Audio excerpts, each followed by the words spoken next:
আসসালামু আলাইকুম স্যার। আমাদের ছাদের থেকে এই দিক থেকে আমাদের মেন বিআরএফের যে পাইপটা আছে এই দিক দিয়ে নামবে। আর আমাদের ট্রে হলো হেটা, এই যে 14 ট্রেটা, আর পাশে আছে আইটির ট্রেটা।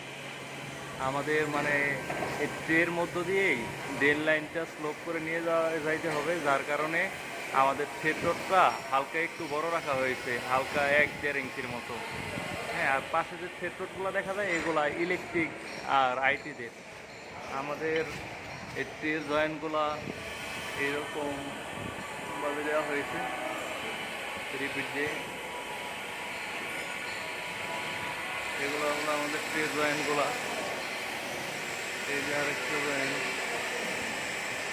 আমাদের জয়েন্ট এই যে একটা ট্রি আছে এই জায়গায়, আমাদের ট্রির জয়েন্টটা এইরকম এই জায়গায় ক্রসিং হয়েছে, এই জায়গায় ক্রসিং হয়ে এইভাবে গেছে। আমাদের ট্রের উপর দিয়ে অনেকে কাজ করতেছে, যেহেতু চলমান প্রজেক্ট, কাজের অনেক চাপ, তার কারণে আমাদের কিছু কাজের ক্ষতি হইতেছে, যা পরবর্তীতে আমাদের আবার সংশোধন করা লাগবে। আমাদের 2 পাশ দিয়ে ট্রে গেছে এইভাবে।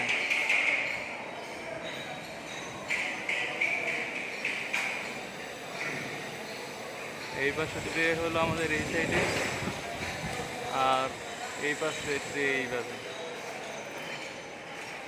এই ট্রেগুলো আমাদের এইভাবে যাওয়ার পর প্রত্যেক রুমের ভিতরে ঢুকে গেছে। আর আমাদের ড্রেন লাইনগুলো হবে এই স্লোপের ভিতর দিয়ে, মানে ট্রের যে স্লোপটা আছে এই স্লোপগুলো দিয়েই হবে। এই যে আমাদের রিপিটের জয়েন্টগুলো, ট্রের জয়েন্টগুলো যেগুলো আছে,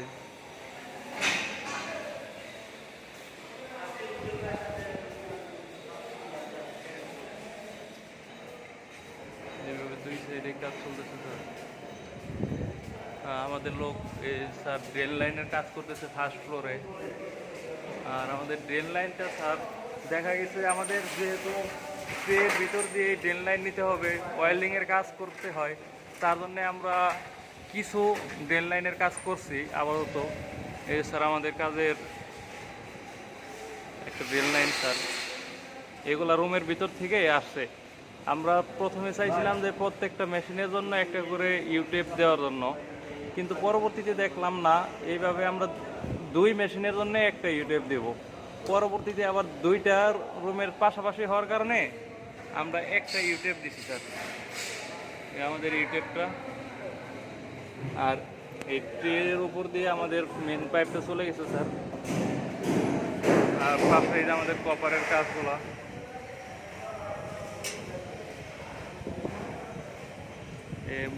মাস্কিন টেপ তো ছিল না স্যার, তার কারণে আপাতত ব্ল্যাক টেপ দিয়ে কিছু মুখের মাথাগুলো বেঁধে দেওয়া হয়েছে, আরগুলা পলি দিয়ে সুন্দর করে বেঁধে দেওয়া হয়েছে।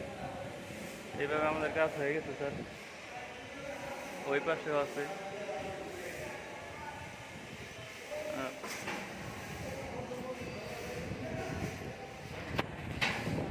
রুমের ভিতর থেকে এইভাবে ড্রেন লাইনগুলো আসছে, আসার পর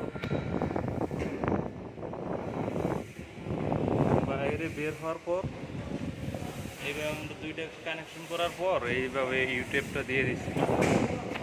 এই জায়গায় একটা বড় একটা কলাম আছে স্যার, যার কারণে স্যার আমরা এই ড্রেন লাইনটুকু আপাতত করিনি, আমরা বাকি রাখছি।